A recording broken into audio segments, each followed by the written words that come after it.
Hi, I'm Perry Atkinson, General Manager here at theDove. Hey, check out our other videos and check out our website at theDove.us. Welcome back to Focus today, and in the studio we have with us a guy that you have seen before. It's been a while though. Jeff Shelton is with us. When was the last time you were here? It was months ago, I think, wasn't it? Months ago, yes. Yeah, Jeff is involved with a whole lot of organizations. In fact, I'd like you to outline, you have a real desire to assist and help people in Israel, and give a feel for what it is your organizations do over there. Well, primarily, Steve, what we're doing now is we have a villa in Caesarea.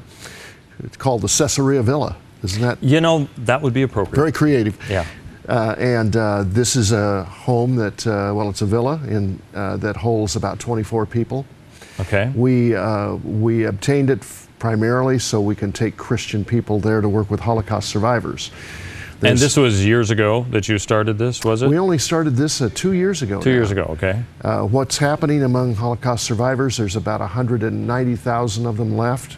They're dying, 6 months ago they were dying at the rate of 30 a day. Now they're dying at the rate of 50 a day because of their age. Yeah. But many of these survivors are coming to know Jesus as their Messiah. Now this is an exciting event. Wow. This is an exciting event because and they'll tell you historically why they're doing it. Alexander, who is a friend of mine, a survivor that lives in Arad down by Sodom and Gomorrah and Zoar, when I asked him, Alexander, why are so many survivors coming to Jesus as their Messiah? And he said, because 65 years ago, these people with this light in their eyes came to us and they hid us and they fed us and they protected us from the Nazis.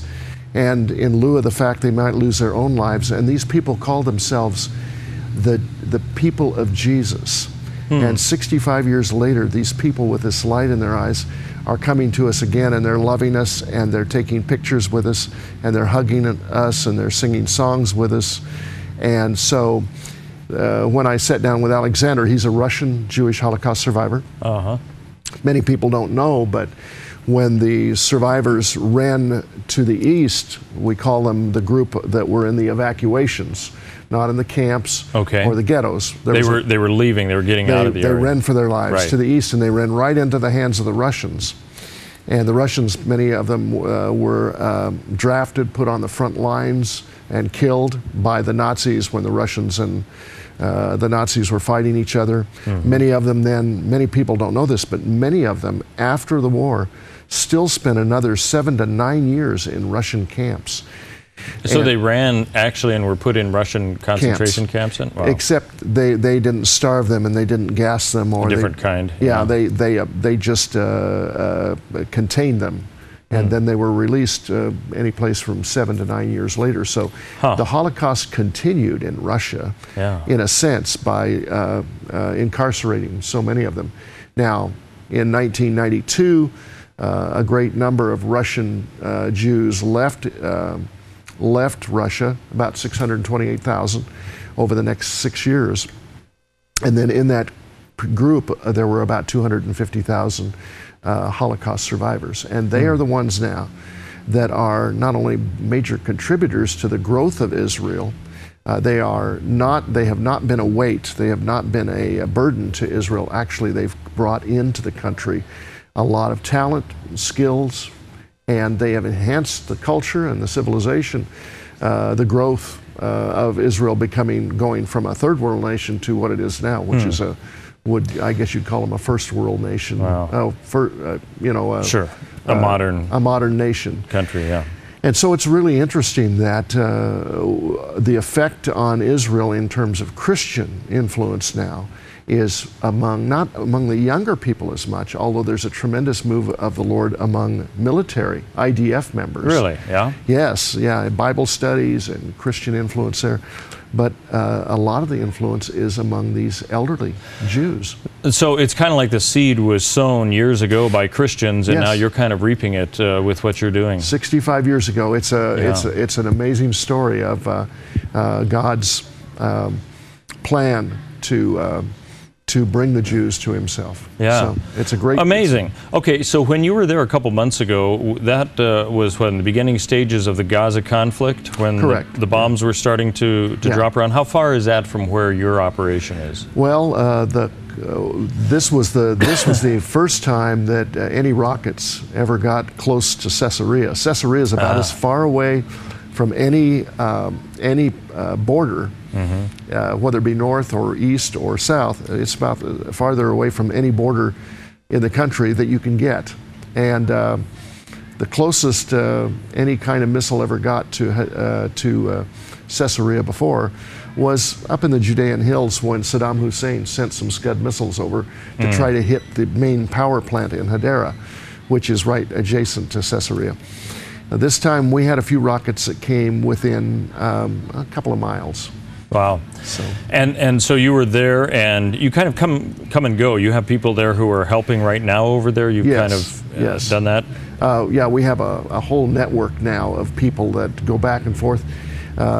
The Rogue Valley, this area, Southwest Oregon, we have had more people in Israel involved in missions work there, or ministry. We don't use the word mission, but... At your compound area there? Yes, and throughout the country, for everything from the Feast of Tabernacles Christian celebration to various kinds of benevolent work.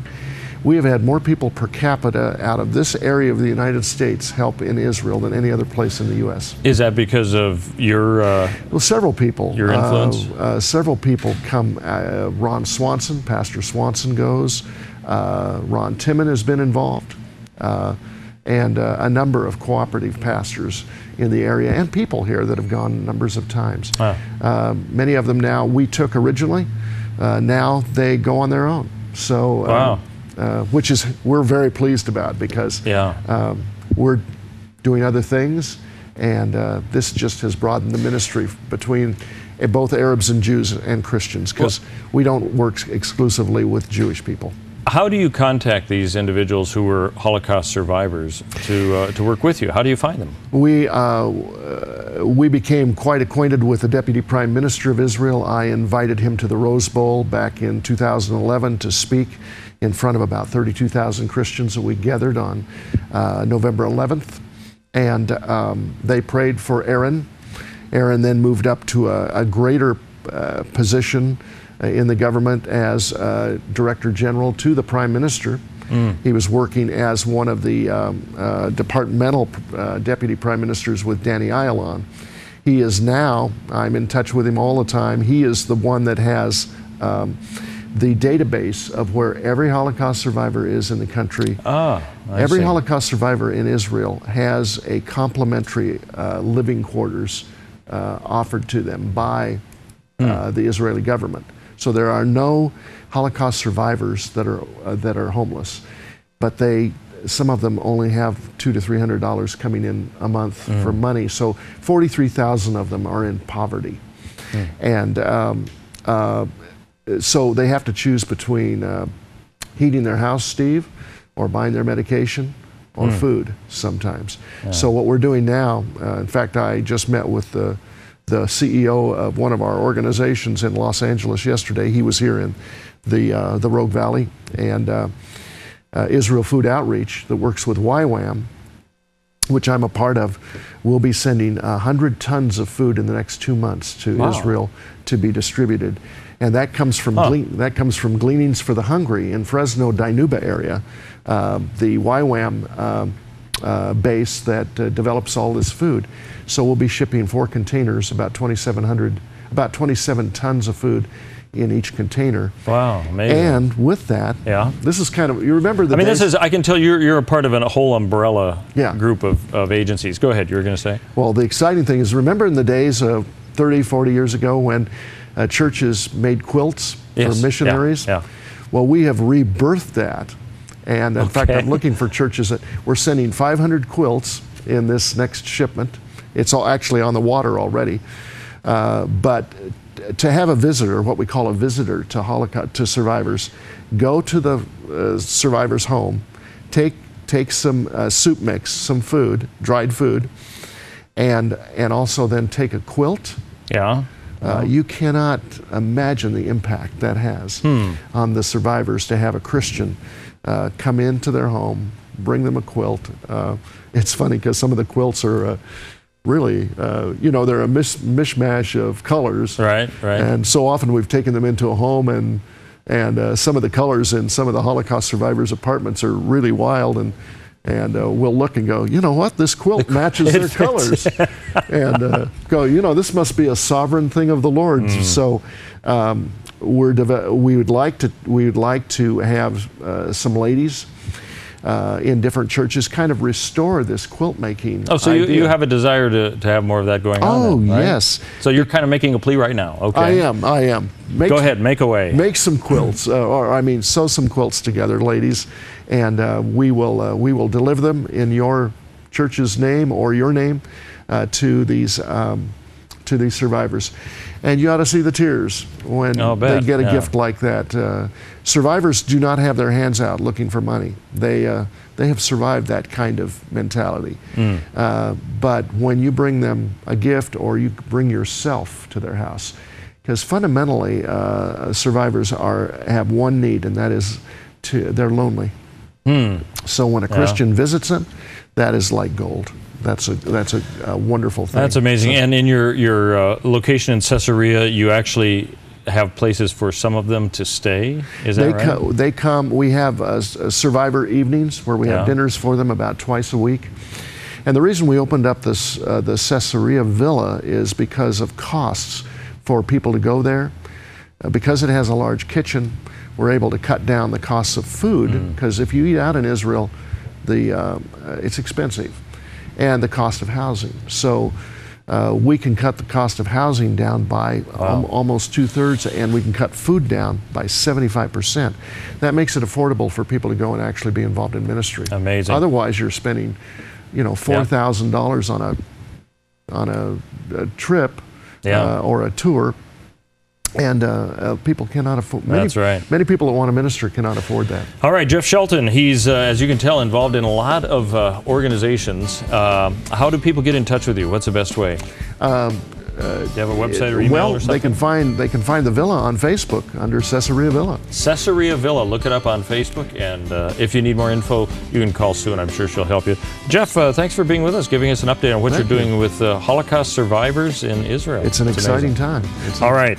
Stay tuned. Coming up, we're going to be looking at a film, kind of a preview in a way, of an epidemic of distortion. It has to do with the suicide rate among those who are returning soldiers.